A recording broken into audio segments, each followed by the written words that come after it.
We will be back, okay?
Dzień dobry, good morning.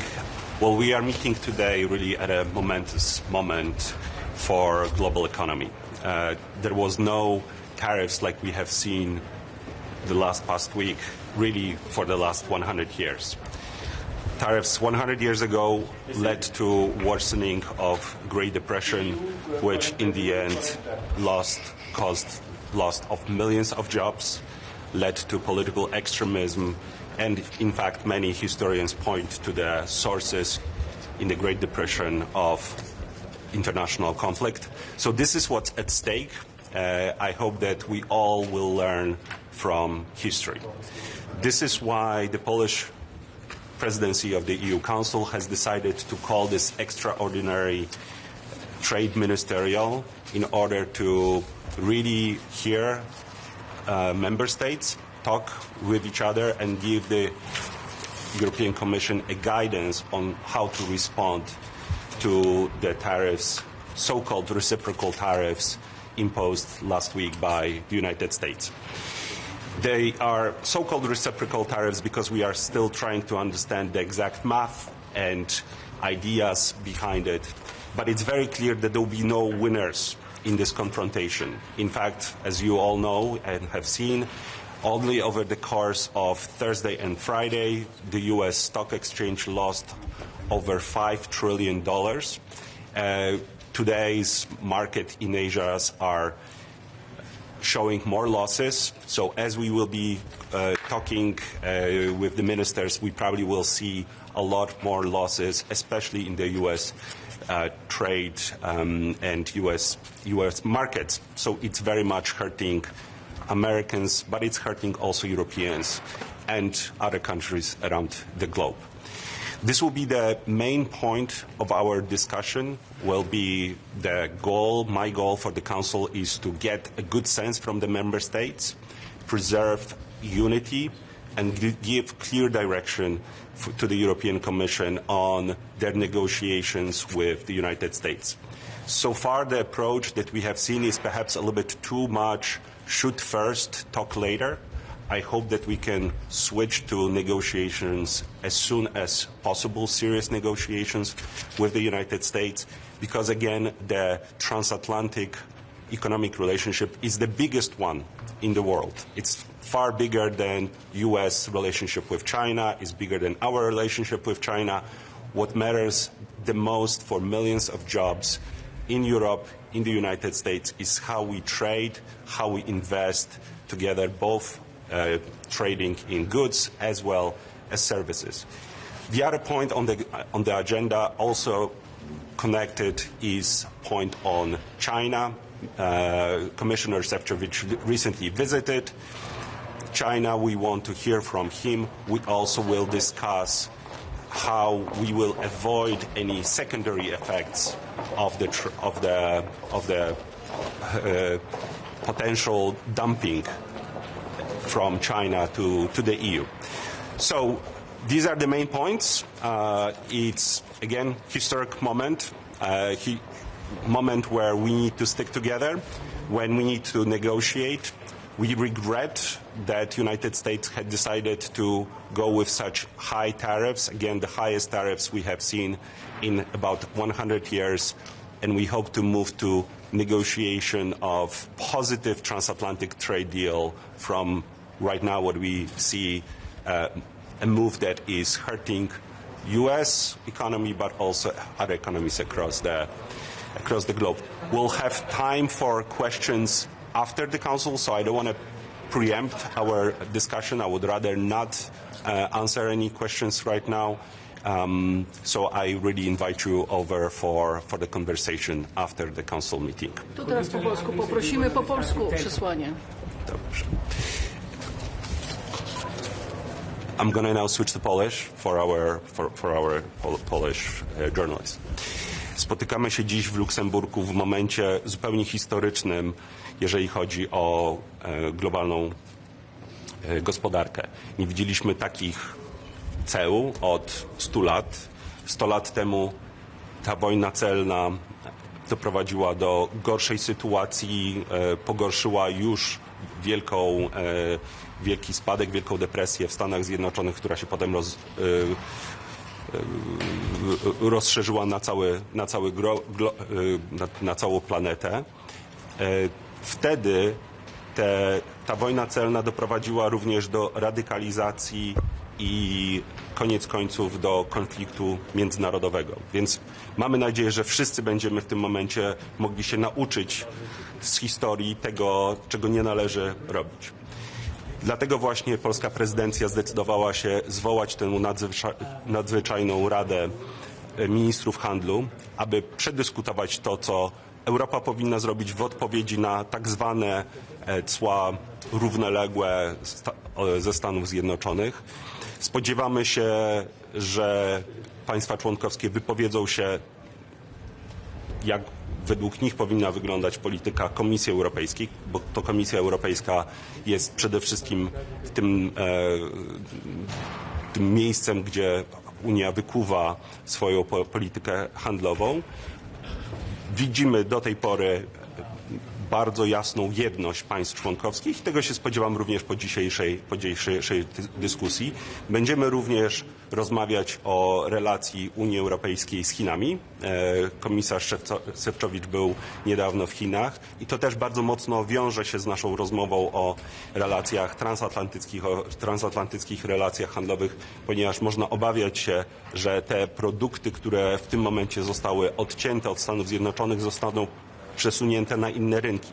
A tutaj Europa nie może sobie na to pozwolić, nie pozwolimy na to i musimy dobrze zrozumieć, jak nasi chińscy partnerzy również to widzą. Więc to są te dwa najważniejsze punkty naszej dzisiejszej rozmowy, które dadzą Komisji Europejskiej jasny przekaz, jasny kierunek polityczny, co dalej robić w tej, przyznam, bardzo trudnej sytuacji, która, mam nadzieję, skończy się jak najszybciej prawdziwymi negocjacjami między Unią Europejską a Stanami Zjednoczonymi, tak żebyśmy nie skończyli tak, jak skończyło się to ostatnim razem, czyli rzeczywiście dużą, otwartą wojną celną,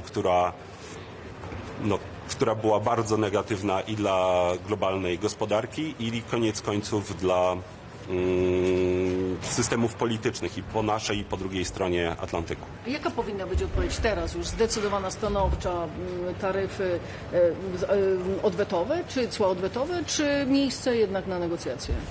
O tym porozmawiamy dzisiaj z państwami członkowskimi, więc nie chcę odpowiadać zbyt wcześnie. Ta odpowiedź z pewnością będzie odpowiedzią przemyślaną, pełną odpowiedzialności, ponieważ z pewnością nie chcemy pogarszać sytuacji, która i tak jest teraz trudna, a chcemy oczywiście doprowadzić do jak najszybszych, konkretnych negocjacji ze Stanami Zjednoczonymi.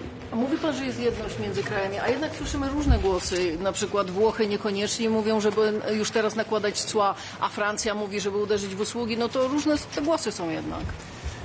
Będę państwu mógł więcej o tym powiedzieć po Radzie. To jest najlepszy moment, żeby odpowiadać na te i, mówiąc szczerze, również inne pytania. Dziękuję bardzo. Dziękujemy. Do zobaczenia.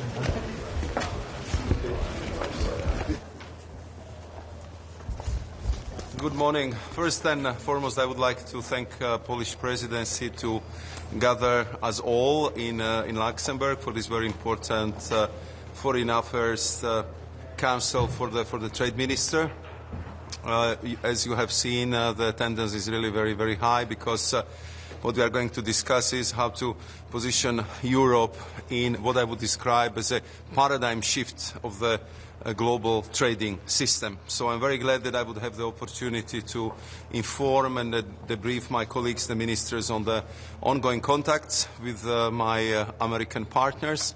I will also inform them about my recent visit to China, and of course we will also focus our discussion on the next steps, how to prepare our next move in relation vis-à-vis United States, but also how to prepare our trading system back in European Union to prevent eventual trade diversion, how to make sure that it will provide adequate support and services for the European companies in this very difficult situation, and how to make sure that with the rest of the world we would accelerate the free trade negotiations and make sure that this 87% of trade is still functioning on the rules-based system, respecting WTO, MFN mechanisms, and all the rules which have been serving us so well for many, many decades. Thank you very much. Thank you.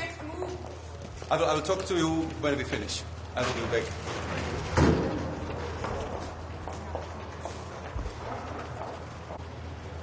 Grüß Gott, guten Morgen. Ein Handelskrieg bringt niemandem etwas, ist nicht geeignet für eine politische Showeinlage, weder in den USA noch bei uns in Europa. Deswegen muss oberstes Ziel sein, dass es rasch Verhandlungen auch gibt. Klar ist aber auch, die EU kann selbstbewusst auftreten. Wir sind der größte Binnenmarkt, wir brauchen uns vor Donald Trump nicht fürchten.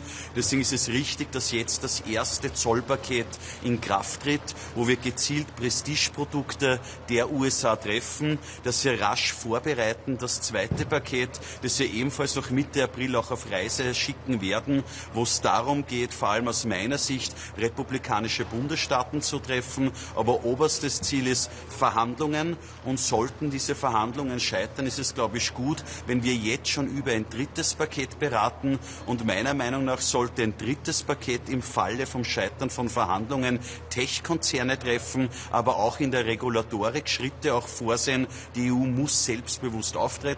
Klar ist aber, Handelskrieg vermeiden. Gerade Österreich, die Europäische Union, lebt vom Welthandel, lebt von internationalen Beziehungen. Unser Wohlstand, unsere Krankenhäuser, unsere Spitäler gibt es nur, weil wir Welthandel betreiben. Und deswegen ist die EU gefordert, das auch als Weckruf zu verstehen.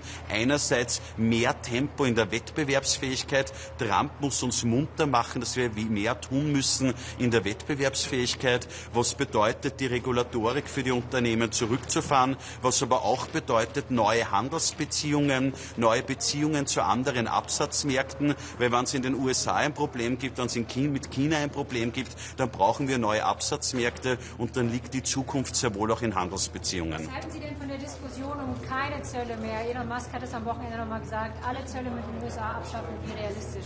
Der Idealzustand wäre, dass es wieder eine zollfreie Beziehung zwischen Europa und den USA gibt. Wie realistisch das ist, kann ich nicht einordnen. Der Herr Musk liest man Unterschiedliches von seinem Einfluss und von seiner Bedeutung. Deswegen entscheidend, es braucht jetzt rasch Verhandlungen. Heute eine Linie festlegen, wo sind die Positionen Europas, dann rasch Verhandlungen, aber auch klar machen, sollten diese Verhandlungen scheitern, dass die EU darauf entschlossen reagieren wird. Wie einig sind eigentlich die 27? Sie haben über Tech-Konzerne geredet, aber das ist ja nicht... Alle sind nicht damit einverstanden. Ja, das werden wir heute beraten. Klar ist, es gibt jetzt die ersten zwei Pakete. Die sind wichtig, dass die jetzt auf den Tisch gelegt werden. Und ich glaube, wir brauchen auch ein klares Signal Richtung USA, dass sollten die Verhandlungen scheitern, wir ein weiteres Maßnahmenpaket in Vorbereitung haben. Meine Position ist klar, es geht hier um die Tech-Konzerne. Das ist weniger eine Frage von Zöllen, sondern mehr die Frage von Steuern, digitalen Betriebsstätten oder auch die Frage, wie wir die Regulatorik in Angriff nehmen können, was die verschiedenen Richtlinien betrifft in diesem Bereich. Sie haben sich sehr lange, Ihre Partei hat sich sehr lange gegen das Freihandelsabkommen, gegen Mercosur geäußert. Sie haben sich dagegen aber positiv geäußert. Wie möchten Sie den Österreichern das jetzt verkaufen?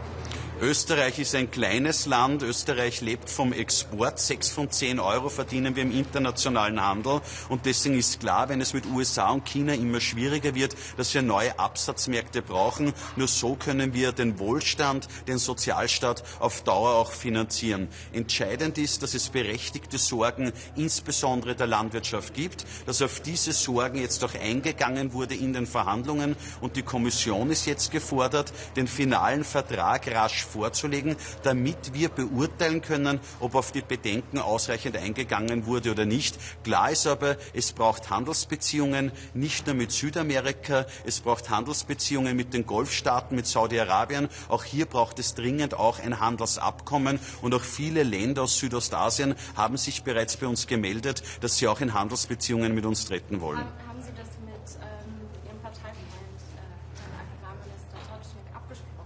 Ich glaube, es gibt auf beider Seiten berechtigte Interessen. Auf der einen Seite die Sorgen der Landwirtschaft ernst nehmen, auf der anderen Seite müssen wir unseren Wohlstand halten und ohne Handelsbeziehungen wird das nur schwer sein. Aber ich glaube, man kann beides vereinen. Die Sorgen der Landwirtschaft ernst nehmen, darauf zu reagieren und zweitens klarzumachen, dass es ohne Handelsbeziehungen keinen Wohlstand in Österreich geben wird.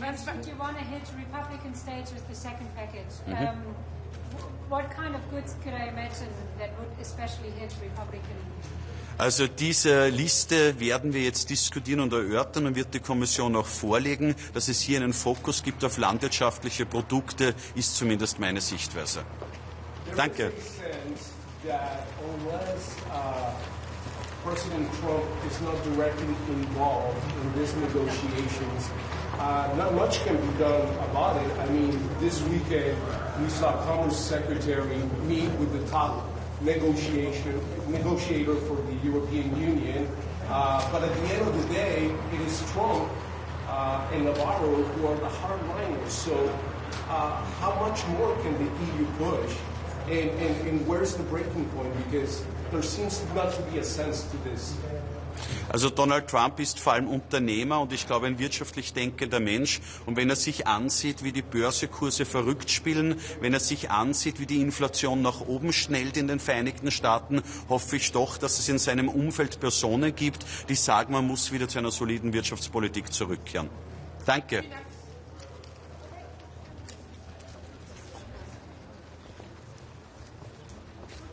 Good morning.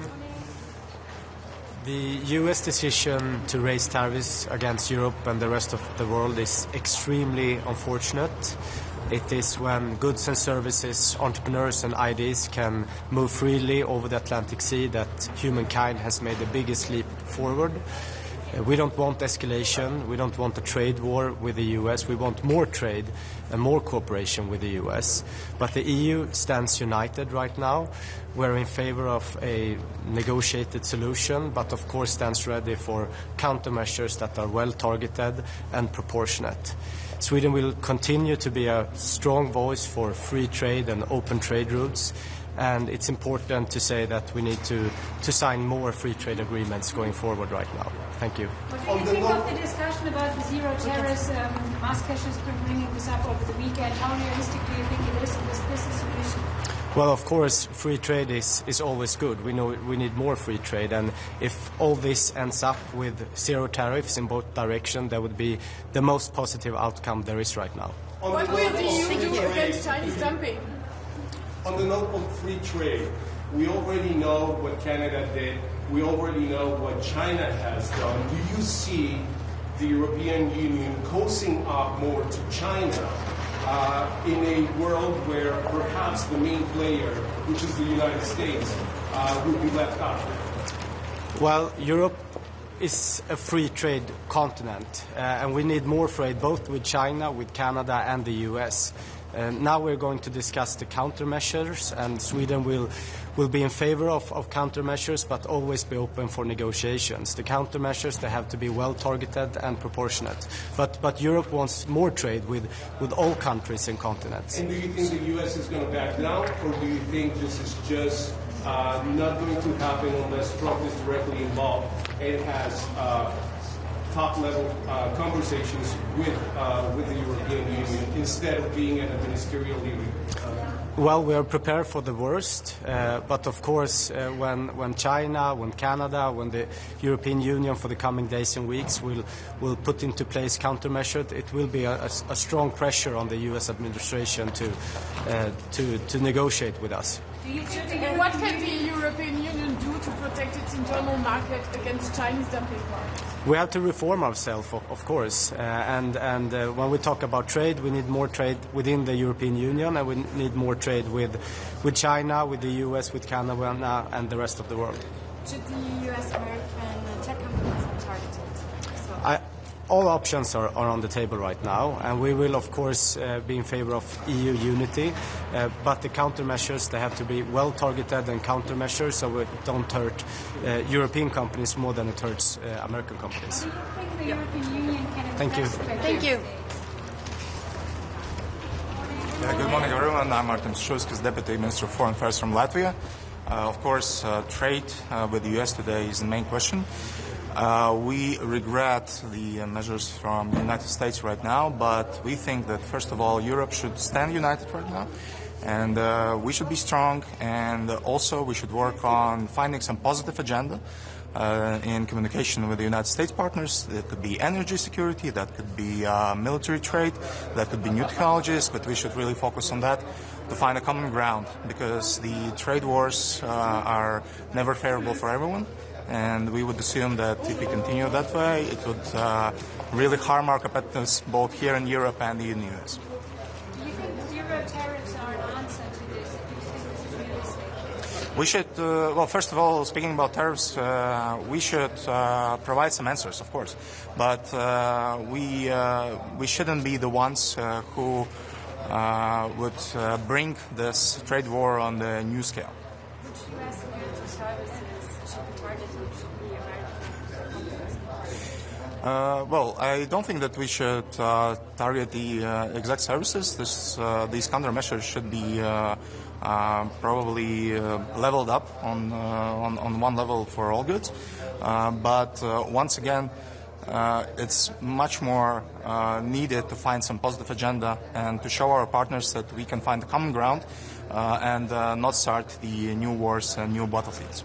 Why do you think the EU is strong enough to have the shoulders to protect its internal market? Well, first of all, our market is one of the largest in the world. We have a lot of consumers here, and our Commission is also very actively working in strengthening the relationship with the new markets in South America, around Europe, etc. So we can be even stronger, and we already now are quite strong economically, and we just should work better with each other.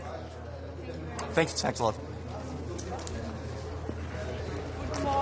Good morning. So good morning. I start in German and then you see. Die Ankündigungen von Donald Trump sind ein Angriff auf die regelbasierte Handelspolitik.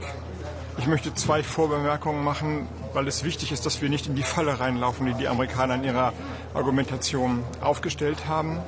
Globalisierung nützt allen, sodass alleine die Ableitung, wir haben ein Handelsbilanzdefizit, die USA gegenüber Deutschland zum Beispiel oder gegen Europa, und deswegen sind wir Verlierer der Globalisierung, falsch ist. Die amerikanische Wirtschaft ist stark gewachsen, das BIP ist stark gewachsen in den letzten 20 Jahren, stärker auch als das deutsche beispielsweise. Insofern trifft die Argumentation, die Trump zur Grundlage seiner Entscheidung liegt, einfach nicht zu. Wir sollten also gar nicht darauf einsteigen, auf diese Argumentation. Und damit verbindet sich, dass die Rede von reziproken Zöllen, also Gegenmaßnahmen gegenüber Vorteilen, die Europa oder die Welt gegenüber den USA hat, einfach falsch ist. Es sind Verhinderungsmaßnahmen, es sind Abschottungsmaßnahmen, die er ergriffen hat mit schwerem Schaden auf die Weltwirtschaft. Schon jetzt brechen die Börsen ein und der Schaden kann noch größer werden. Deswegen gilt es jetzt hier bei diesem Rat, ruhig, umsichtig, aber auch klar und entschieden zu agieren. Klar und entschieden und umsichtig zu agieren heißt, sich klar zu machen, dass wir in einer starken Position sind. Amerika ist in einer Position der Schwäche. Die Äußerungen von Elon Musk, die man über das Wochenende so gesehen hat, sprechen genau diese Sprache, dass sie sehen, dass sie sich in eine schwache Position begeben haben, wenn, und das ist die Voraussetzung der politischen Arbeit, wenn Europa zusammensteht. Das ist das allererste, dass Europa sich jetzt nicht spalten lässt. Das bedeutet, dass nicht Länder versuchen, eigene Vorteile rauszuverhandeln, denn das geht schief. Wir haben es ja gesehen, dass die Länder, die in der Vergangenheit versucht haben, durch Anbieterei vielleicht von Zöllen verschont zu werden, nicht verschont wurden. Die Stärke kommt aus der Gemeinsamkeit heraus.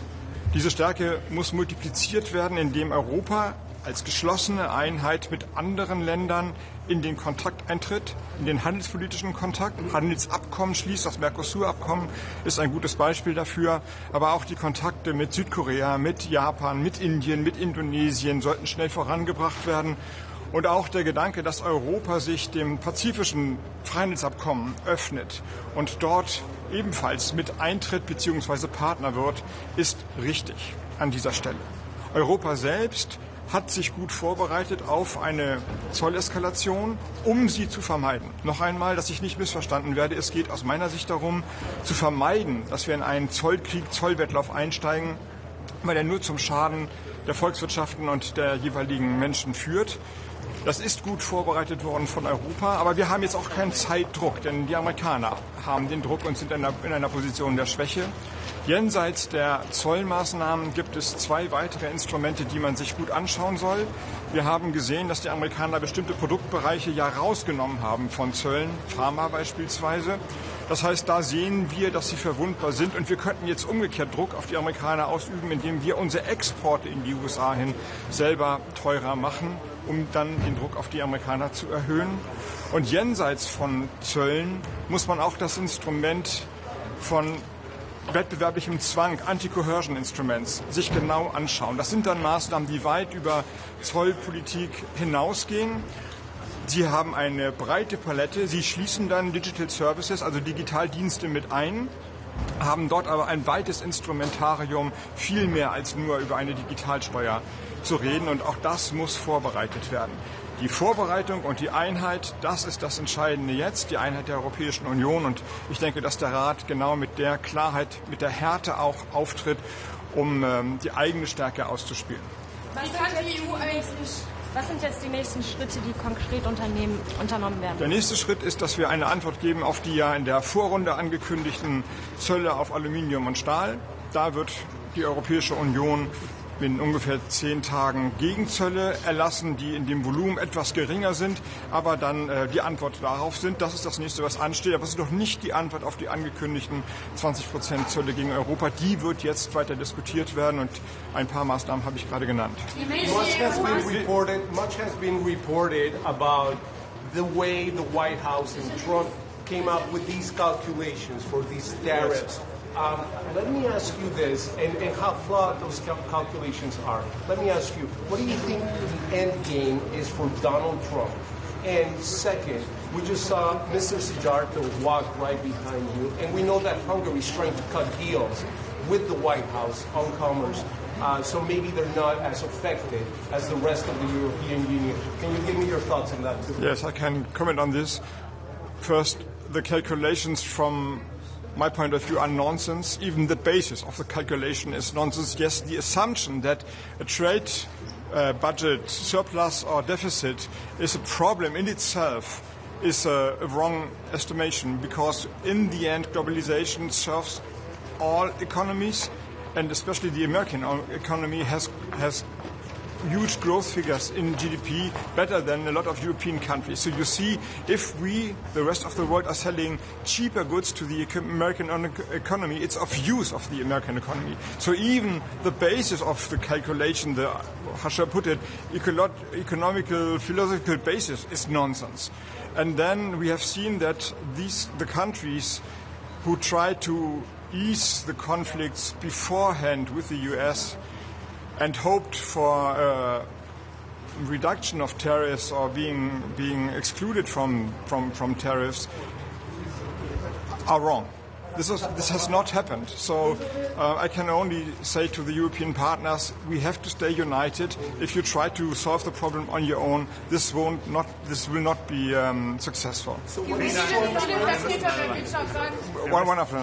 Vertreter der Wirtschaft sagen, wir werden überflutet mit chinesischen billigen Produkten. Was kann die EU dagegen machen? Die Gefahr besteht, dass durch die hohen Zölle gegenüber China, die ja noch mal deutlich höher sind als gegenüber Europa, dann chinesische Produkte auf den europäischen oder auf andere Märkte kommen und wir dann einen starken deflationären Druck haben, also Produkte immer günstiger werden, für die Verbraucher in der ersten Welle attraktiv, aber das wird dann im Zweifelsfall die Industrien kaputt machen. Also wenn auf einmal alle chinesischen, was soll ich sagen, Akkuschrauber oder Bohrmaschinen auf den europäischen Markt kommen, dann werden europäische Produzenten von Akkuschrauber oder Bohrmaschinen irgendwann pleite sein. Deswegen ist es ratsam, dass wir, die Europäer und die anderen Länder, miteinander darüber reden, dass wir genau das nicht zustande kommen lassen. Dass wir auch mit China, der ja ein schwieriger Partner ist, aber auch mit den anderen Ländern darüber reden, dass wir nicht unsere Märkte willentlich zerstören, weil das am Ende nur zum Nachteil von allen anderen ausgehen kann. Solche Gespräche sollten geführt werden. You mentioned Elon Musk. What do you think of the zero tariff idea? That in the end there should be no tariffs between the EU and the US? Yes, I read what Elon Musk said. I think it's a sign of weakness and maybe of fear, because the acting politics are completely different. So if he has something to say, he should go to his president and say, before we're talking about zero tariffs, let's stop the nonsense the mess you have just made in the last week. So this is ridiculous, and the only interpretation I have is that he now sees that his own companies, but even the economies, are going to crumble because of the mess they have made. So he's afraid. So what is Trump's goal? Spanien, Italien sind ja auch etwas vorsichtig, was harte Maßnahmen angeht. Frankreich und Sie, auch Deutschland, wollen ja harte Kante setzen. Wie groß ist die Hoffnung, dass man wirklich hier einheitlich auftritt? Wenn jedes Land aufzählt, wo Produkte, wenn sie teurer werden, einen Nachteil hätten, dann werden wir keine anständige Liste hinbekommen. Zölle sind schlecht. Wir brauchen also in der Regel, in der Eskalation, man macht hier und da Zölle nutzen, um Märkte und Vorteile, die sich Länder gewähren, auszugleichen. Aber insgesamt hat keiner ein Interesse daran, dass diese Zollspirale immer weitergeht. Aber um sie zu verhindern, müssen wir geschlossen sein. Wenn jetzt jedes Land aufzählt und wir haben hier ein Problem mit Rotwein und da mit Whisky und hier mit Pistazien, dann wird das alles nichts werden. Und alle diese Produkte sind leicht zu ersetzen. Dann müssen wir eben selber mehr Rotwein trinken oder mehr Pistazien woanders herkaufen. Das heißt, Sie sehen jetzt schon konkrete Anzeichen dafür, dass einzelne Mitgliedstaaten? Nein, es läuft in der Regel so. Es gibt Listen von Vorschlägen, dann fragen alle Regierungen jeweils ihre Berufsstände, wenn Sie so wollen, Lobbygruppen, wie gefällt euch das? Und dann melden natürlich diejenigen, die sagen, das gefällt uns nicht so gut, zurück, es gefällt uns nicht so gut. Das sind aber sozusagen die schmalen Interessen von einzelnen Sektoren, die ja ein Recht haben für die einzelnen Sektoren. Aber daraus kann man keine Politik ableiten. Die Politik muss vom Verständnis der allgemeinen ökonomischen Lage ausgehen und dann müssen sich auch alle daran halten. Und ja, natürlich, wenn Zölle schlecht sind, dann sind auch Gegenmaßnahmen nicht gut. Da will ich gar nicht drüber hinwegreden. Aber wir kommen nur weg von dieser Teufelsspirale, wenn wir uns unterhaken und jetzt nicht jeder Rosinenpickerei in dem großen Paket betreibt. Last question, I would say. Wäre jetzt der richtige Zeitpunkt, die EU-Beihilferegeln anzupassen, also zu lockern, auch die Industrie zu schützen? Ja, das ist richtig. Vielleicht sollte man das als Zusatz immer sagen oder als erstes sagen. Unabhängig von dem Zollchaos, das Trump angerichtet hat, haben wir sowieso ein Interesse, dass die europäische Wirtschaft robuster ist, dass mehr investiert wird, dass die Wettbewerbsregeln zu schnelleren Entscheidungen kommen, dass das Geld, das sonst in die USA gegangen wird, hier investiert wird. Und jetzt mit dem Zollchaos gilt es natürlich erst recht, dass wir die Robustheit unserer eigenen Volkswirtschaften deutlich erhöhen. Aber das ist auch richtig, selbst wenn es nicht diese Zolleskalation gegeben hätte, dass wir in unsere eigene Wettbewerbsfähigkeit, gerade in die Bereich der kritischen Produkte, mehr investieren. Thank you very much. The next colleagues are waiting. Ik zet mijn telefoon even uit.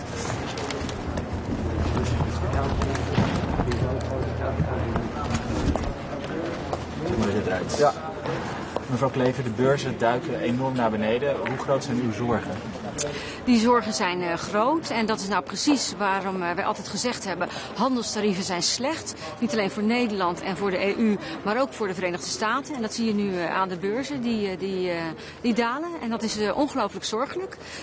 Daarom is mijn inzet hier ook om met de EU om die handelstarieven van tafel te krijgen. Wat is de strategie om dat te bereiken?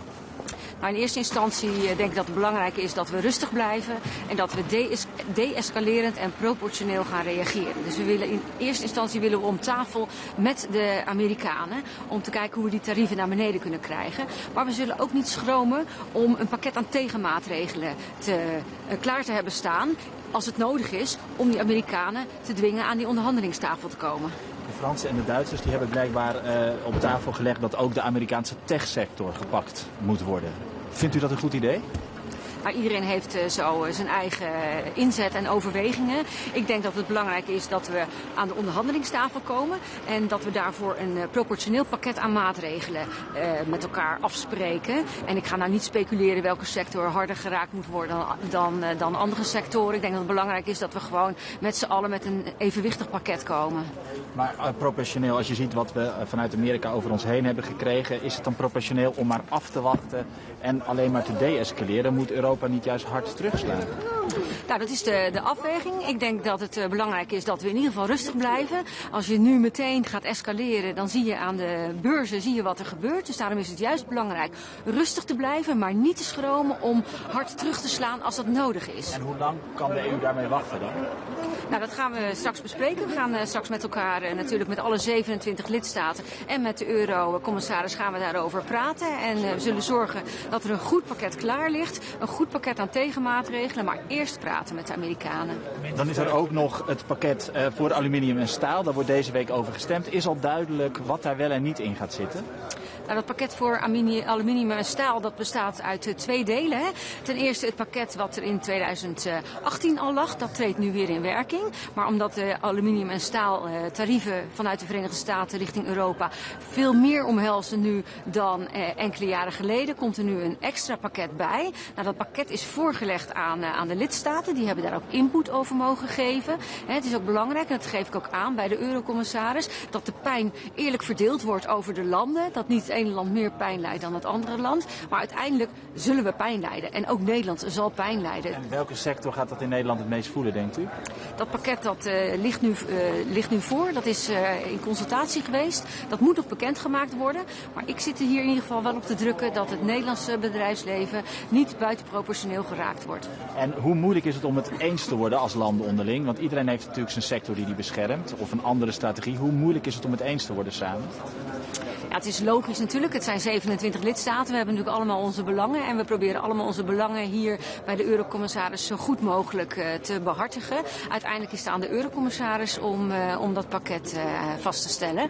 Maar ik vind het wel belangrijk, ook hier, dat ik zeg van luister, de pijn moet eerlijk verdeeld worden over de lidstaten. En weet u dan bijvoorbeeld, de Fransen hebben al gezegd, haal die bourbon er maar uit. Want anders dan gaat Trump straks onze wijnsector te hard pakken. Zit zoiets er nog in?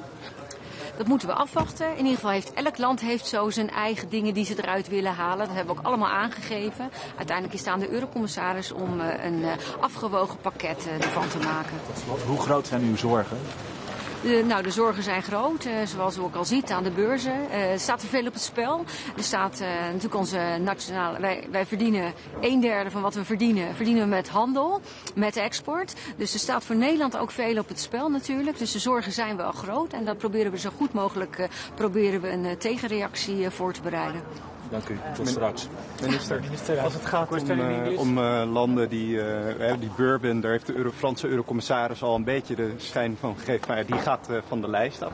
U zei alle landen hebben zo'n beetje zo'n dingen die ze van de lijst af willen hebben. Wat wilde Nederland eraf hebben?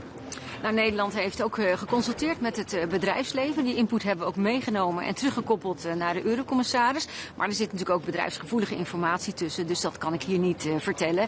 En daarnaast is het natuurlijk ook niet handig om al je onderhandelingsruimte op tafel te leggen. Maar ik neem de zorgen van het bedrijfsleven mee en ik sta ook in continu contact met het bedrijfsleven. Ja. U heeft het over dat die pijn eerlijk verdeeld moet worden over lidstaten. Nu, heel veel import en export van goederen gaat via de haven van Rotterdam, maar ook niet vergeten Schiphol, die hele goede transatlantische verbinding heeft. Wordt Nederland sowieso niet harder geraakt dan andere Europese landen? Nou, als exportland, waar we 1/3 van ons nationale inkomen verdienen met buitenlandse handel, is het duidelijk dat Nederland zeker geraakt zal worden. Er zal pijn zijn, daar kan ik ook niet omheen. Maar ik probeer de pijn te verzachten en we proberen ook te kijken, wat betreft die tegenmaatregelen bijvoorbeeld, van waar kunnen we nog onze import halen uit andere landen bijvoorbeeld en waar kunnen we nog exporteren naar andere landen. We moeten verbreden. Maar dat het pijn zal doen in Nederland, ja, dat kan ik niet ontkennen. Nu kwam Musk afgelopen weekend al met het idee van, er moet gewoon een vrijhandelsverdrag komen. 0 tarieven tussen de EU en de VS. Hoe realistisch is zijn idee? Want het klinkt mooi voor Nederland. Ja, dat klinkt heel mooi. Dus dat gaan we ook bekijken, dat voorstel. Dat is uiteindelijk het doel, dat we inderdaad niet de tarieven verhogen, maar dat we die verlagen naar elkaar toe. Ja. Toch even, want we zien in de Europese Unie toch wat kampen ontstaan. Hè? Frankrijk en Duitsland die heel hard op die techsector zitten. Eigenlijk misschien juist wat meer willen escaleren, als je het zo zou willen zien. De Italianen die misschien aan de meest zuinige kant zitten als het gaat om tegenmaatregelen. Waar zit Nederland in dit verhaal? En ja, komen jullie uiteindelijk ook weer met elkaar op één lijn? Heeft u daar vertrouwen in?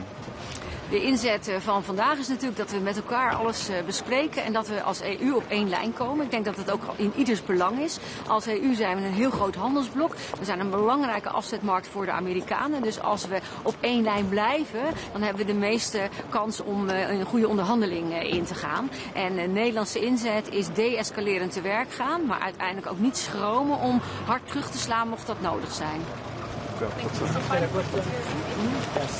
As we prepare to start the negotiations with the U.S., what concessions the Europeans could give on non-tariff side? For example, are you willing to discuss issues like environmental standards, agri-food standards, in order to lower the tariff rate that the U.S. has imposed?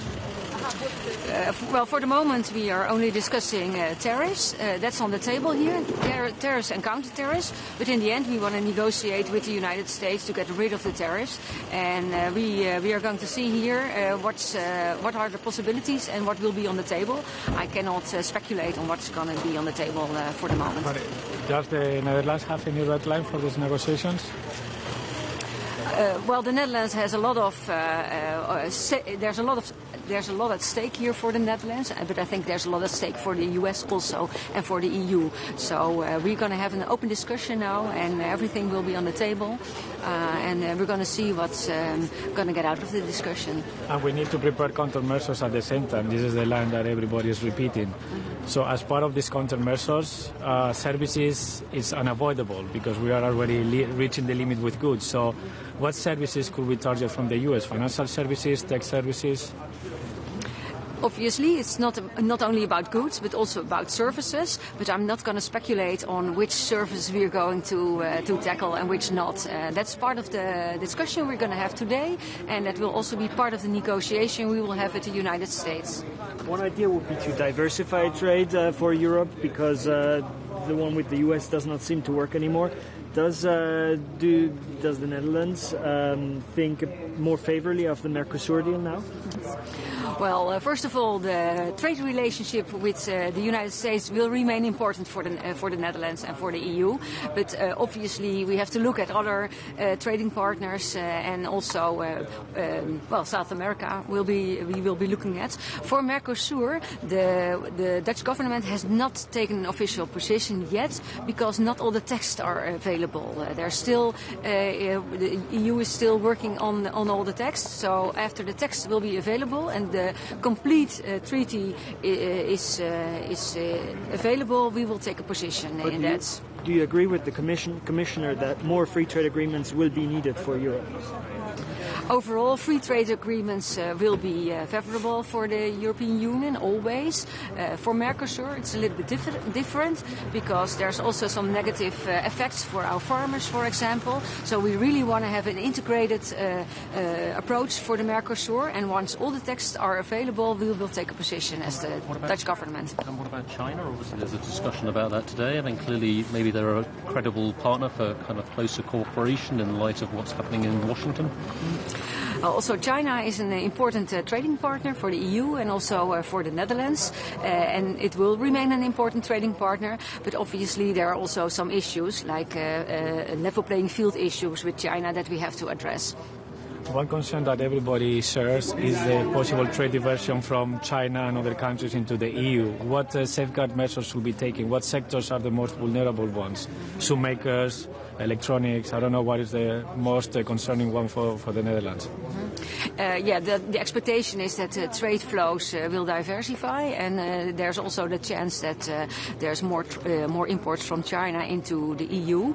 We have to look at the level playing field. We do have some concerns. It should be in coherence with the world trade rules that we have agreed with each other. So if that's not the case, then we will not hesitate to take measures. Well, is your impression that it could be a negotiated solution with the US so far? That's what we are aiming at. We want to negotiate with the US and come to a solution, because trade tariffs are bad for the EU, for the Netherlands, but also for the United States. Thank you very much. Thank you. Thank you. Morning, everyone. EU-US trade is the topic number one for today. And we all know that tariffs are an unfortunate thing. Tariffs are taxes. Tariffs hurt our economies, our businesses, our customers, and our citizens at the end of the day. Therefore, we should look for the solution in our trade with the United States. We should avoid escalatory measures right away. We should look for a negotiated solution, and Lithuania stands for concrete steps forward into that direction. We support the Commission's mandate into that direction. We are looking also forward for European Commission to provide measures to soften the effect on our economies in EU, and those has to be for the investments in other industries and sectors. Defense, one of the solutions. The second way is, of course, to diversify our trade and new markets. And the third option is surely to look for the solutions also in the future to soften the effects of other exporters that will look to enter the EU market for the reasons of the US tariffs. China, first of all. So we have also to see for the prevention measures in the future for it. And then from our position, we are really interested in seeing strong and united Europe. Contradictory measures at this moment are very counterproductive. Therefore, I look forward for the united position that will come up from this meeting of the Foreign Affairs Council on Trade. As we prepare to start these negotiations, or we already started with the US, what are the red lines that Lithuania will have? Or are you willing to talk about everything from SPS, agri-food standards to tax regulation? First of all, of course, we have to show that we have the countermeasures, that we have the leverages vis-à-vis United States. We are not the soft and weak side in these negotiations, but we don't have to use those right away, all those leverages. We have to look for opportunities to negotiate with United States. Of course, we have to receive more clear message what's in interest of United States to achieve at the end of the day. We understand that it's beneficiary to both sides to trade, US and EU. That's the largest trade, that's the largest investments on both sides. Both sides suffer from deficiencies in global trade. Both sides suffer from China's policies towards us. So there are the natural grounds to find the joint and common interest and to find the solution. So we have to show the leverages that we have, to put them a bit to the side and go for negotiations. So you start preparing the anti-coercion instrument, given how, the flexibility it offers to target also services? We know that we have it, and United States know that EU has ACI as an instrument, but we don't have to use it right now. We should keep it as an option, because I doubt that the very reasons would be right away. How it was created, ACI how it was created, and Lithuania was one of the reasons why it was created, because of the economic coercive measures coming from China. So we have to keep it, but don't rush to use it. Any countermeasures in place? Obviously there is a discussion about, or at least there's a proposal coming about steel and aluminium response, and there's going to be a vote, I think, on Wednesday. Is that something we should have in place? Yes, we should have those in place, because we already informed about it, we discussed about it, and we have to put them in place, because that was pre-planned already. We cannot bluff in these situations, and we have the instruments. And we all know that it's now not about the steel and aluminium tariffs, now it's about the broader package. So we have to show that we are serious with this one and to proceed to the next one. Thank you all.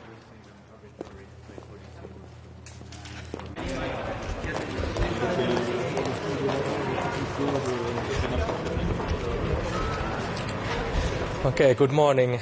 Great to be here in Luxembourg. Our focus is today to discuss EU and US trade relations. We Finland find the US a very important trade partner. It's among our top 3 trading partners, and we would like to see, of course, transatlantic trade to grow. So we are ready to discuss the solutions, and we'd like to see a constructive discussion between EU and US to find solutions to current tariff problems. And it's important for European Union to stay united now and defend its interest. Thank you.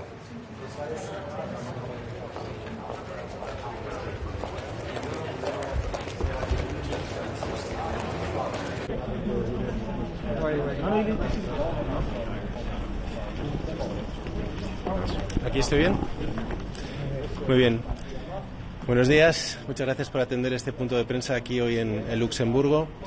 Como saben, tenemos por delante una reunión importante entre los ministros de Comercio de la Unión Europea para seguir avanzando en la definición de la estrategia de la Unión ante estas medidas injustificadas y totalmente arbitrarias impuestas en materia arancelaria por la administración estadounidense la semana pasada. El mensaje desde Europa tiene que ser claro, tiene que ser un mensaje de confianza y unidad, particularmente en estos momentos de tan elevada incertidumbre, donde ya estamos viendo el impacto real de estas medidas que, como ya dijimos muchas veces, solo hacen que el mundo esté más fragmentado y más empobrecido. Llevamos 3 días de caídas muy significativas en bolsa. Frente a esto, por lo tanto, un mensaje de confianza y de unidad desde Europa. Confianza y unidad, en primer lugar, para nuestros consumidores, para nuestras empresas, nuestras industrias, que sepan que Europa les defenderá y, por supuesto, protegerá sus intereses. En segundo lugar, un mensaje de confianza también para nuestros socios comerciales, que sepan que Europa va a seguir siendo un socio estable, un socio confiable y va a seguir estando abierta, por supuesto, a los intercambios comerciales. Y esto se traduce, si me permiten, en 3 elementos o en 3 medidas concretas. En primer lugar, cuando hablamos de proteger los intereses de nuestras industrias y de nuestras empresas, lo que queremos es que desde Europa se complemente la respuesta que podamos tener los Estados miembros. España ya desde el primer momento ha puesto en marcha una red de seguridad para los sectores potencialmente afectados y creemos que tiene que haber también un instrumento que ayude, que apoye a las empresas y sectores afectados desde el ámbito europeo, y eso es lo que vamos a proponer hoy. Además de esto, decía también confianza para nuestros socios. Desde Europa tenemos que seguir avanzando hacia la consecución de, por supuesto, acuerdos comerciales con cada vez más socios estratégicos. En este caso, corresponde a corto plazo ratificar ese importantísimo acuerdo con Mercosur. Y luego, por último, con respecto a Estados Unidos, tenemos que seguir manteniendo ese mensaje de mano tendida, mano abierta, a finalizar unas negociaciones que son buenas, que serían buenas para todos, puesto que, como sabemos, tenemos muchísimo que proteger. Es la relación comercial y económica más importante del mundo y desde Europa queremos seguir demostrando que estamos abiertos al diálogo, a llegar a una solución negociada y justa. Dicho esto, hacen falta 2 para llegar a un acuerdo y desde Europa también es importante mandar el mensaje de que estamos preparados, como decía antes, para proteger a nuestros consumidores y a nuestras industrias y tenemos las herramientas necesarias para hacerlo. Y quedo a vuestra disposición. Habla de ayudas, de un plan de ayudas que debe complementar la Unión Europea. ¿No crees que eso puede traducirse en una subvención indirecta a los propios aranceles de Estados Unidos? Bueno, nosotros lo que creemos es que desde Europa tenemos que tener en cuenta que hay que lanzar un mensaje de que la Unión Europea protege a sus ciudadanos y tiene un paraguas precisamente bajo el cual estamos todos más protegidos, defendiendo nuestros propios intereses. A partir de aquí, estas ayudas tienen que ser también a nivel europeo por varias razones. La primera de ellas es que las competencias en materia arancelaria están en Europa, las tiene la Comisión Europea. La segunda es que si tenemos aranceles impuestos a productos estadounidenses, la recaudación irá mayoritariamente también al presupuesto europeo. Y la tercera, como decía, es que tenemos que lanzar ese mensaje de protección de paraguas desde el ámbito europeo. Estas ayudas, esta protección, desde luego que puede tomar también la forma de búsqueda de nuevos mercados, tal y como tiene también el plan de relanzamiento español. Tenemos que ayudar a las empresas a ser más resistentes en el medio plazo ante una posible reducción estructural estructural de sus pedidos o del mercado estadounidense, y ese es yo creo que el mensaje que debe lanzar la Unión Europea hoy también, de protección de sus consumidores, de sus empresas e industrias, y esto es compatible perfectamente con ir avanzando a tener sectores cada vez más resilientes, buscando mercados alternativos. En este caso hablábamos de Mercosur, pero también esa iniciativa, ese empuje de ir hacia los mercados asiáticos que está liderando la Unión Europea, la Comisión, pero que también desde España estamos promoviendo, por ejemplo, con la visita del presidente a China esta misma semana. ¿Cómo se consigue el equilibrio entre no escalar esta guerra comercial y a la vez proteger los intereses europeos? Bueno, en primer lugar tenemos que dejar muy claro que Europa no quiere este conflicto comercial y que solo estamos respondiendo a medidas injustificadas y totalmente arbitrarias que se han puesto sobre la mesa. Y además, nuestra respuesta siempre será justa y proporcionada. Ese es el elemento esencial por el cual tenemos que empezar esta discusión. Ese es el punto inicial, y a partir de aquí hay que encontrar el equilibrio, efectivamente, para transmitir un mensaje que nosotros no queremos escalar ningún conflicto y que solo estamos respondiendo, y a la vez que esa respuesta, como bien dice, no impacte o impacte de manera mínima a nuestros sectores, a nuestras industrias. Por ejemplo, a la hora de imponer aranceles a productos estadounidenses, que no impacte a nuestros productores, en particular si no tienen capacidad de diversificar esas importaciones. Cuando hablas de ratificar Mercosur en el corto plazo, ¿eso cuándo es? O sea, ¿el corto plazo qué es exactamente? Bueno, nosotros esperamos, aquí evidentemente los plazos tendremos que ir viendo, pero esperamos que la situación actual esté desde luego siendo un acicate para que todos entendamos que tenemos que ir lo más rápido posible en esa ratificación de Mercosur. Por darles un ejemplo, dos de los sectores que pueden verse más afectados por los aranceles en España son el sector del vino o del aceite de oliva, y para nosotros la apertura de un mercado como Mercosur puede llegar a suponer hasta un 40 o 50% de incremento de exportaciones para estos dos sectores. De ahí de nuevo la importancia de ir avanzando. En cuanto a plazos, nosotros creemos que es deseable que la propuesta ya para empezar a ratificar, a empezar a negociar la ratificación por parte de la Comisión esté sobre la mesa antes de las vacaciones de verano, y que antes de final de año este acuerdo pueda estar, esperemos, ya ratificado. Ministro, esta semana se va a cerrar también en principio la primera lista de productos estadounidenses el vicepresidente ha dicho que podría quedar fuera de esa lista el bourbon. No sé si España también está de acuerdo en que quede fuera de esa lista o tiene alguna. Bueno, de nuevo, nosotros hemos trasladado a la Comisión Europea nuestras peticiones específicas de productos que creemos que no son fácilmente sustituibles por industrias españolas, para que, como decía antes, minimicemos el impacto de estos aranceles para nuestros productores y para nuestras industrias. Yo creo que es precipitado hablar de cuál será la lista final. Tenemos que seguir avanzando estos días para cerrarla definitivamente, pero de nuevo tenemos que ser inteligentes y tener una estrategia que minimice el impacto sobre nuestras industrias y que mande un mensaje muy claro de que no queremos una escalada en términos del conflicto. Ministro, hablando del viaje de este señor presidente a China, ¿no es un tanto contradictorio que la Unión Europea defina a China como un riesgo, un peligro, y el presidente intente abrir unos nuevos lazos económicos y comerciales? Bueno, yo creo que estamos todos, además, en el caso de China, teniendo un mensaje muy claro, y es que somos conscientes de que tiene que ser un socio estratégico hacia adelante, pero esto es independiente de la situación actual con respecto a Estados Unidos. Desde España, de hecho, llevamos ya varios años empujando por reforzar esta relación, entre otras cosas porque nos ayuda a abrir un mercado importantísimo y además es una fuente potencial de inversiones en nuestro continente, en nuestros países, y yo creo que este mensaje que España viene liderando, el propio presidente, está siendo cada vez más aceptado y cada vez más compartido por parte del resto de Estados miembros. Ministro, habla de mano tendida, ¿también algún signo de parte de la Casa Blanca de que sí que ahora sí están abiertos a negociar, y mano tendida hasta cuándo?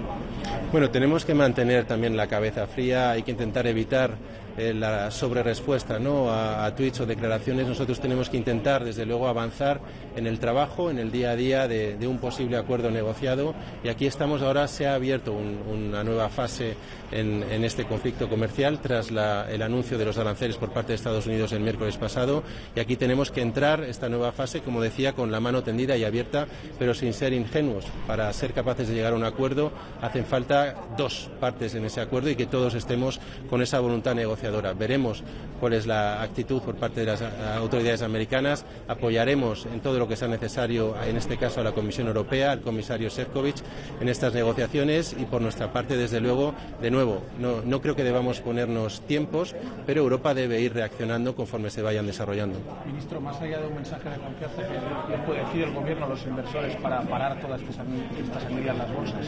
Bueno, de nuevo, yo creo que aquí precisamente estamos en una situación de una enorme incertidumbre. con además yo creo que una interpretación por parte de todos los actores internacionales de que estas medidas van a tener un impacto muy negativo para la economía mundial.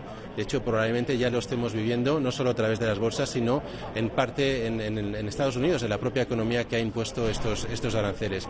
Y para esto, o para contrarrestar en la medida de lo posible esto, desde Europa tenemos que afianzar ese mensaje de confianza, de tranquilidad, de que Europa va a seguir siendo un socio que se va a mantener abierto a acuerdos y a intercambios con nuestros principales socios estratégicos, y dar también un mensaje de confianza a nuestros productores, a nuestras industrias y a nuestros trabajadores de que vamos a estar apoyándoles para que no sufran las consecuencias de este conflicto comercial. Ministro, ¿cree que la caída de las bolsas haga recapacitar, plantea algún cambio en la estrategia de la que está hablando?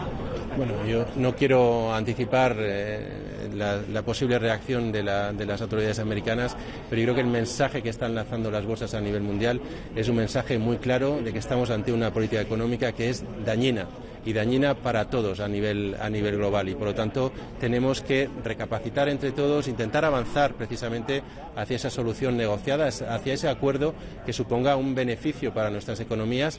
De hecho, llevamos años beneficiándonos todos de ese intercambio mutuo, de esa relación abierta entre Estados Unidos y Europa, y este tiene que ser el camino. Tenemos 4.400 millones que viajan a diario entre ambos continentes en intercambios de bienes y servicios. Esto hay que reforzarlo, no tenemos que avanzar en fragmentar estos mercados, al contrario. Yo creo que las bolsas están dando ese mensaje de manera muy clara, hay que escucharlo. Gracias a vosotros. Es un tanto contradictorio que la Unión Europea defina a China como un riesgo o un peligro, y el presidente. I'd like to say a few words, if that's all right. Yeah, that's all right.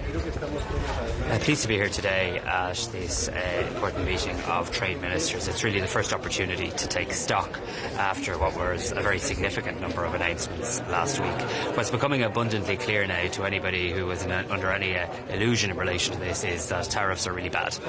They're bad for the US economy, they're bad for the European economy, they're bad for the Irish economy, and we need to find a negotiated way forward.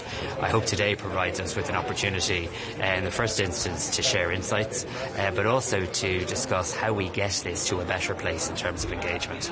Ireland is very clear, as I believe are the overwhelming majority of European countries, that any actions we take must be taken with one agenda in mind, and that is to de-escalate, to get to a point of negotiation, because disagreement needs to ultimately end in agreement when people sit around a table and work out a way forward. I think the turmoil being seen in global stock markets and global markets is a real indication of the pain that tariffs are causing and will cause, not just to economies in some sort of macro sense, but also to individual citizens in Europe and individual people in the United States of America.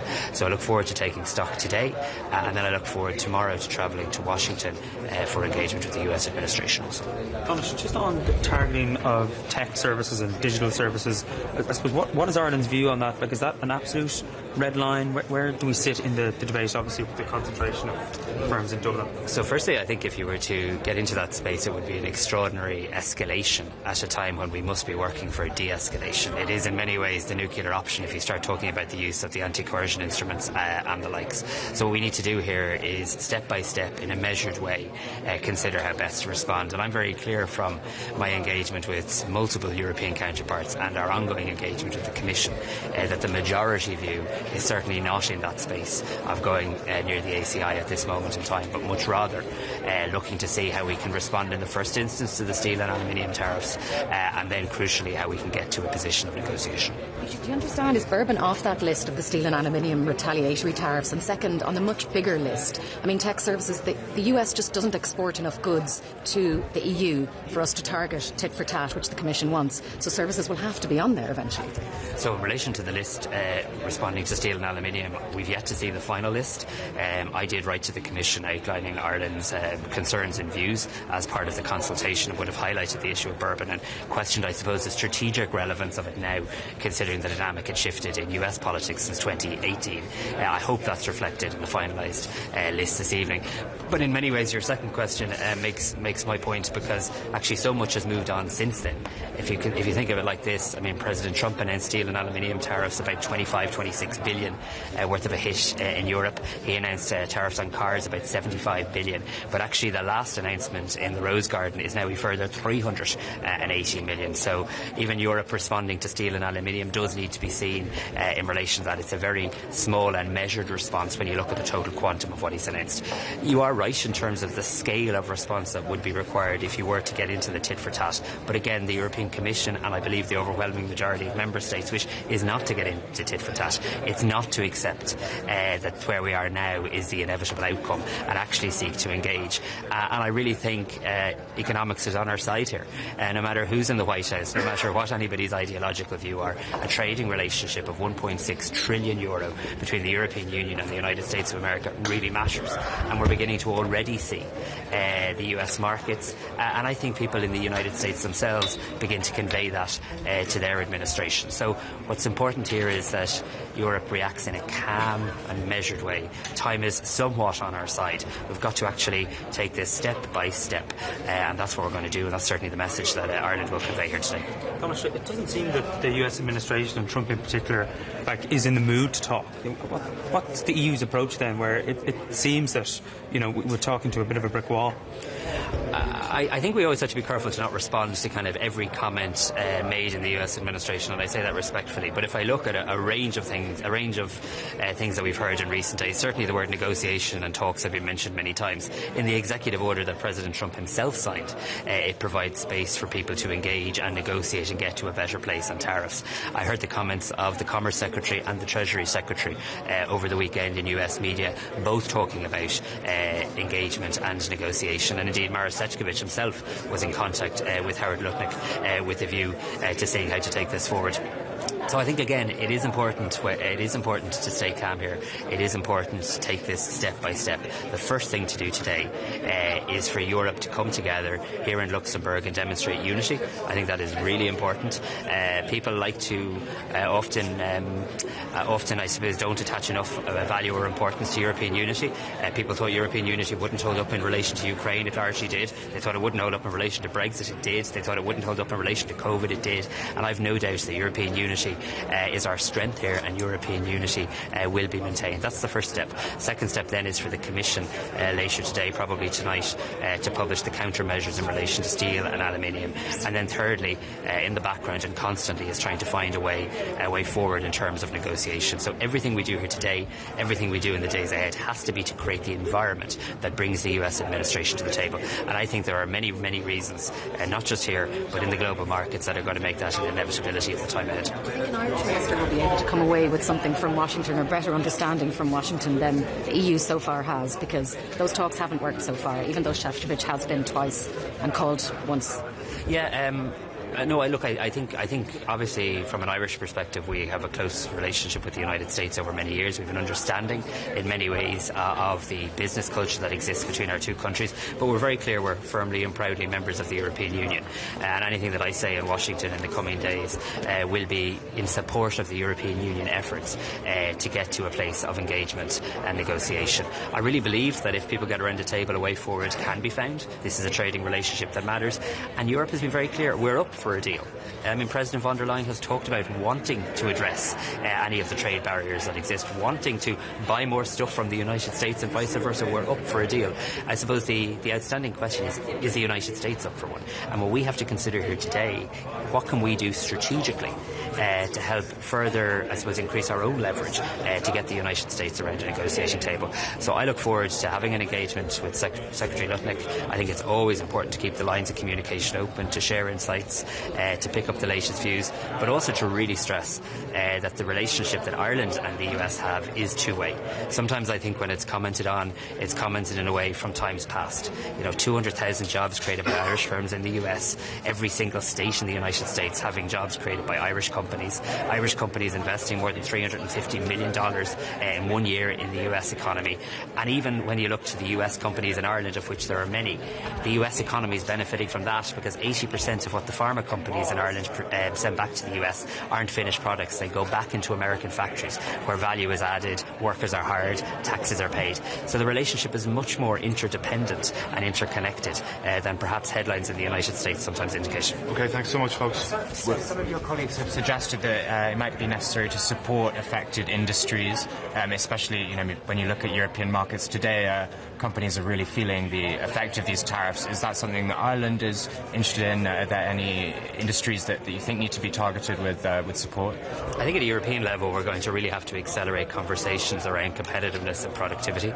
There's an awful lot we can do in terms of controlling what we can control at a European level that would directly support European industry, European jobs and the European economy. If there's a need to support individual sectors as we go through this global financial challenge and the economic turmoil that President Trump's announcements have caused, Ireland certainly will always keep that under review. We've a proud track record in our country of supporting business, supporting enterprise. But I want to say this, and I say this to businesses in Ireland, and I think businesses right across Europe.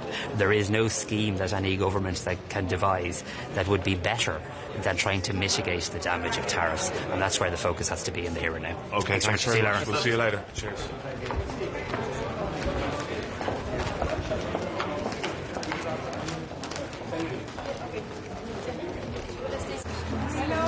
Hi, how are you? We support European Commission in a dialogue with our U.S. partner. Both of our economies are highly interrelated. There are numerous investments on both sides of the Atlantic, and we all reap the benefits out of this partnership. Therefore, I believe that we should invest more into this relationship on both sides. Thank you. Good morning. Good morning. This event is very important today here in Luxembourg. In this context, very troubled, of course, because of a very aggressive and arbitrary trade policy from Donald Trump and the United States. In this context, French position has been very clear. We are against any trade war, neither with the United States nor with any other country, and we do always prefer cooperation to confrontation. And this must be very clear, because our end goal remains the same, is to negotiate de-escalation and negotiate back to where things were. And if it's not possible, of course, European Union must react firmly and must react proportionately. This is what we're going to talk about the transatlantic relation, but we need one condition to be credible and to showcase that Europe can be a genuine strength, is to remain united, that the European members remain united in this period. Very tough moment, very important period for the European unity and for the strength it is, and it has to showcase the world. And about the second topic, very important, we have to discuss today. It's about relationship between EU and China. About that, France's position, of course, is always very clear. We need to rebalance trade relations between EU and China in line with our industrial, economic security and low carbon agendas.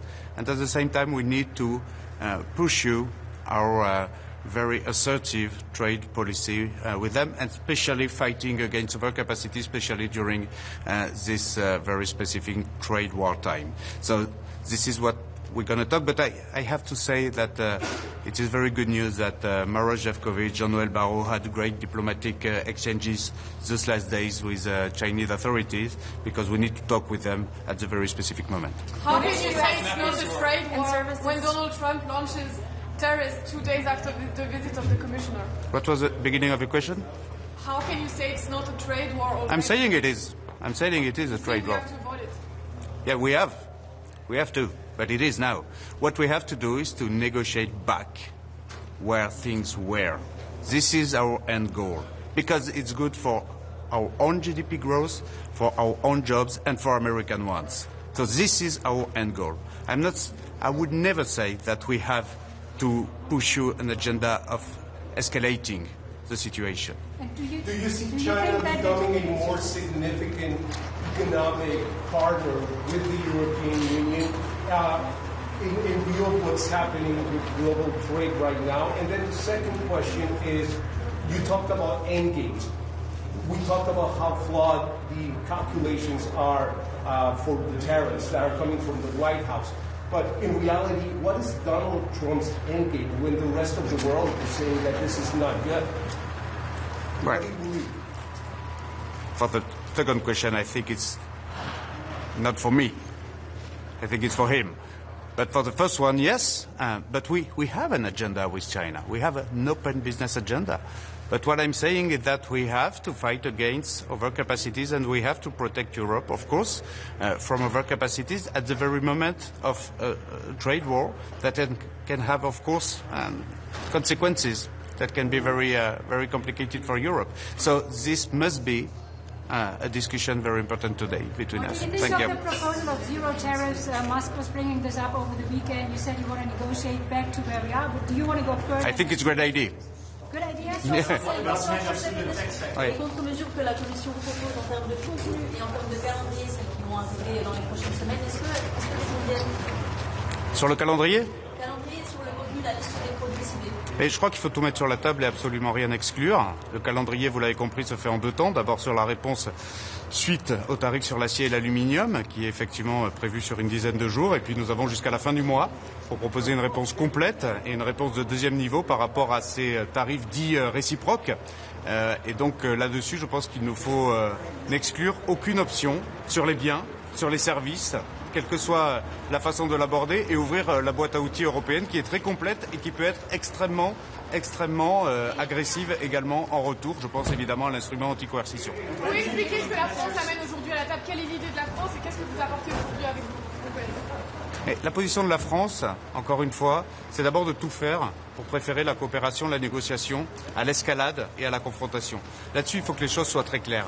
Personne n'a à gagner à continuer sur cette voie-là. Évidemment pas les États-Unis eux-mêmes, mais l'Europe non plus et les autres zones du monde non plus. Si, pour parvenir à cela, il faut que l'on montre ce qu'on est capable de faire en termes de riposte, alors l'Europe doit savoir le faire. C'est ça la position de la France, avec toutes les options sur la table, sans oublier, ce que je disais tout à l'heure, sans oublier de savoir protéger aussi notre propre continent des conséquences des détournements de routes commerciales qui pourraient avoir lieu suite à cette guerre commerciale. Je pense bien sûr aux surcapacités asiatiques et notamment chinoises. On va en parler justement aujourd'hui.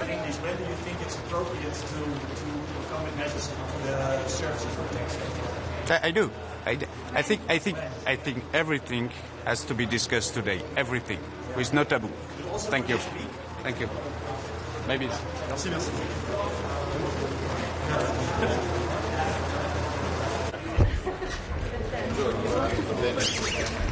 Buongiorno a tutti. Buongiorno. Com'è? Sta freddo? Però c'è il sole. Sì, però c'è il sole. Bene. Ministro, cosa si aspetta da questa riunione? Io credo che si debba lavorare per evitare assolutamente una guerra commerciale, perché sarebbe esiziale per gli Stati Uniti e esiziale anche per le nostre imprese. Noi dobbiamo proteggere le nostre esportazioni, dobbiamo proteggere il nostro sistema industriale, quindi dobbiamo trattare con gli Stati Uniti. Lo deve fare l'Europa unita, l'Italia quindi sosterrà tutte le iniziative del commissario Šefčovič, nel quale riponiamo grande fiducia, per cercare di trovare un accordo. L'ideale sarebbe zero tariffe, la via intermedia potrebbe essere la riduzione dei tassi del 10% da parte americana. Certo, una trattativa che dobbiamo fare sempre a schiena dritta, con un'Europa unita. L'Italia pensa che si possa lavorare anche forse con una dilazione delle posizioni della reazione da parte europea, cioè una lista congelata. Noi lavoreremo comunque perché la lista non sia perniciosa per le nostre imprese, cioè dazi su prodotti che provano una reazione da parte americana. I mercati vedete come stanno reagendo, quindi c'è momento un momento importante dove dobbiamo dimostrare grande equilibrio, grande serietà, evitare reazioni scomposte che provocherebbero danni non solo al commercio americano ma anche al commercio italiano ed europeo. Quindi grande equilibrio, voglia di lavorare insieme all'Unione Europea, quindi non prenderemo nessun atteggiamento che sarà in contrasto con l'Unione Europea, ma daremo il nostro contributo di equilibrio e di assoluta contrarietà a una guerra dei dazi. Trattativa a schiena dritta. Non bisogna essere in due per trattare. Certo, la trattativa però è aperta perché il commissario Šefčovič ha già avviato una interlocuzione con gli Stati Uniti, mi pare che un dialogo che non si è interrotto.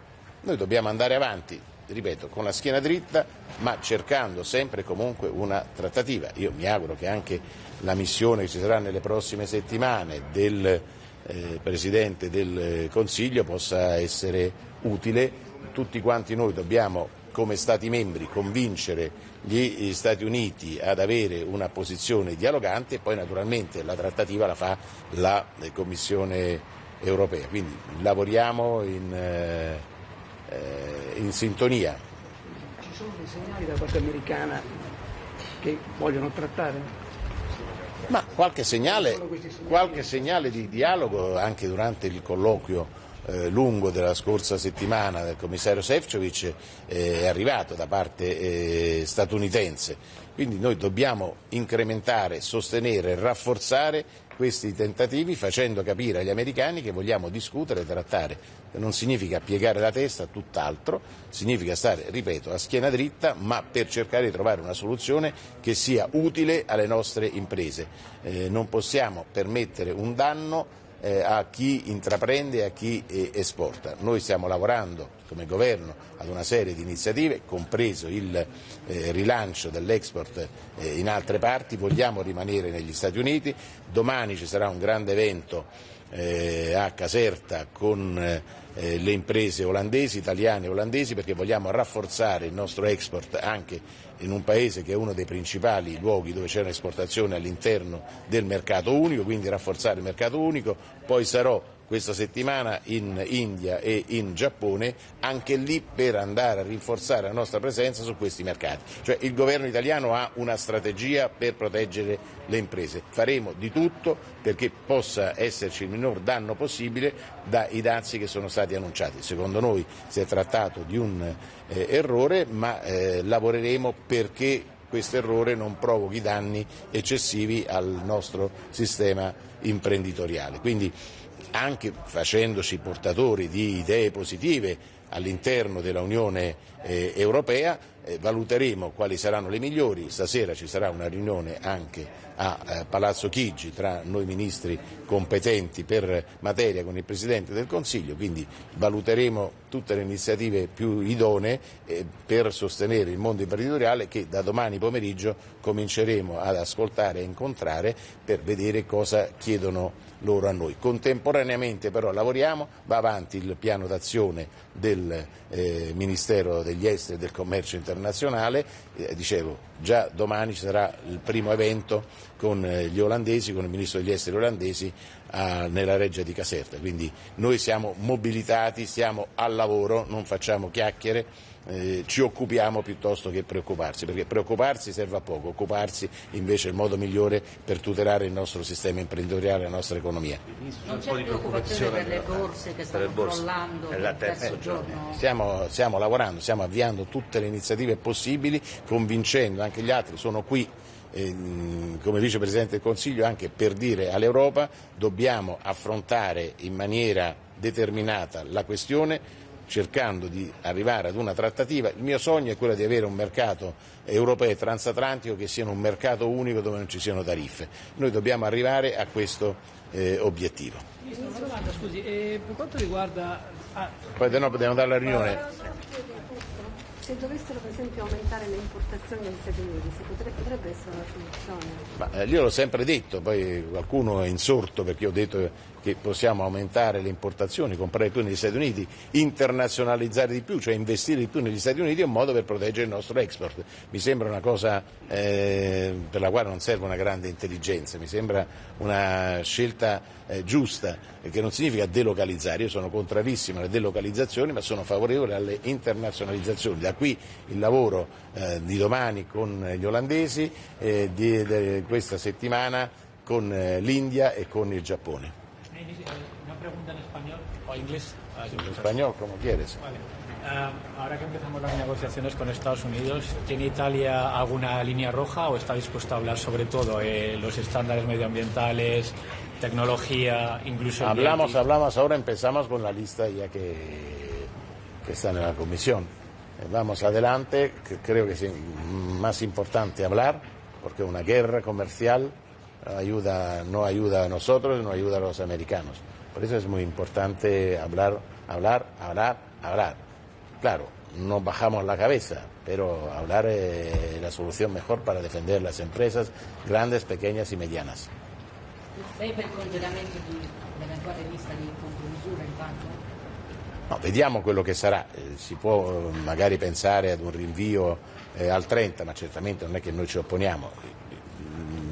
Sosterremo il commissario Šefčovič, questo è chiaro, vediamo se si può rinviare di qualche settimana in modo che ci sia più tempo per il dialogo, ma questa lista è una lista già congelata, quindi non è una reazione di posizione, direi, quindi un segnale per dire noi siamo qui, difendiamo le nostre imprese, ma siamo sempre pronti a discutere, che è la cosa secondo me fondamentale per tutelare l'economia in generale, l'economia occidentale.